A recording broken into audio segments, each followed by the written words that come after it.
ইউনূস সাহেবের যে সমন্বয়কারীরা তাই তো বলছে মেট্রো রেলে আগুন আর পুলিশকে হত্যা না করলে নাকি বিপ্লব সফল হতো না। বিএনপির এক নেতাও সেই কথা বলে দিল যে পুলিশকে মেরে তাদের ঠান্ডা করে দেওয়া হয়েছিল বলেই তাদের আন্দোলন সফল হয়েছে। আরেকজন বলল ছাত্র পাওয়া যেত না বলে তার নাকি সেই ফলস আইডি কার্ড দিয়ে ছাত্র বানিয়ে নিয়ে এসেছে গণভবন আক্রমণ করার জন্য আর এই ধ্বংসযজ্ঞ চালানোর জন্য।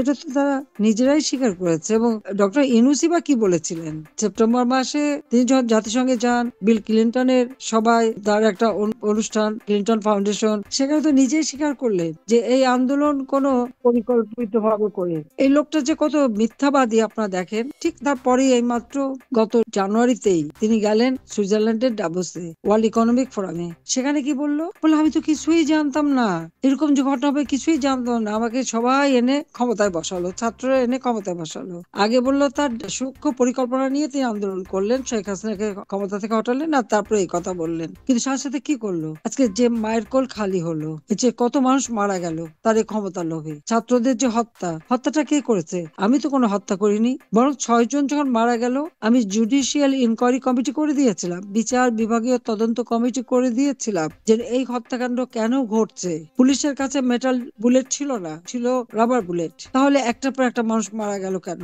কোথা থেকে এই 7.62 বুলেট আসলো? কারা গুলি করলো? যখন ছাত্ররা একই সাথে, তার মধ্যে হঠাৎ একজন গুলি খেয়ে পড়ে যায়, পুলিশ যদি ওই 50 ফিট 60 ফিট দূর থেকে গুলি করে তাহলে তো অনেকেই আহত হওয়ার কথা, তা তো হয়নি। আজকে যদি প্রত্যেকটা লাশ, এই যে ছাত্র যারা মারা গেছে তাদের লাশগুলি তুলে যদি পোস্টমর্টম এবং ফরেন্সিক করা হয় তাহলে আসল সত্যটা বের হবে। এবং এরা যে অপরাধী, এটা যে পরিকল্পিতভাবে হত্যা করা হয়েছে এবং যার জন্য এই ইউনূস তার এই সমন্বয়কারীরা এরাই যে দায়ী, এরাই যে পরিকল্পিতভাবে হত্যা করেছে তার প্রমাণ এটাই।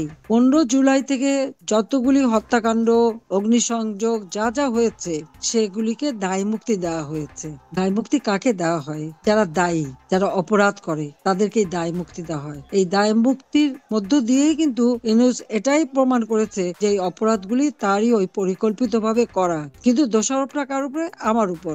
আমাকে গালি দেয়, আমি কি গণহত্যা করেছি? আমি কেন গণহত্যা করতে যাব? যে মানুষগুলির আর্থসামাজিক উন্নয়নের জন্য আমি সারাটা দিন পরিশ্রম করেছি তাদের কেন আমি হত্যা করব? আমার তো কোনো ক্ষমতার লোভ ছিল না, জনগণ বারবার ভোট দিয়ে আমাকে এনেছে, আমি তাদের কল্যাণে কাজ করেছি এবং সাফল্য অর্জন করেছি। মানুষকে অন্তত একটু বলতে পারি যে অন্ন, বস্ত্র, বাসস্থান, চিকিৎসা, শিক্ষার ব্যবস্থা করে দিয়েছি। তাহলে আমার উপরে কেন দোষারোপ দেওয়া হবে? এই হত্যা তো নিজেই করেছে এবং সেটা নিজেই স্বীকার করেছে এবং দায় মুক্তি দিয়ে এটা আরো স্পষ্ট করে দিয়েছে। যাক, আমি আর বেশি কথা বলতে চাই না, এটুকু বলবো যে আজকে 32 নাম্বার এর আগে আগুন দিয়ে পুড়িয়ে দিয়েছিল আর আজকে সেটা ভেঙে গুড়িয়ে দিয়েছে।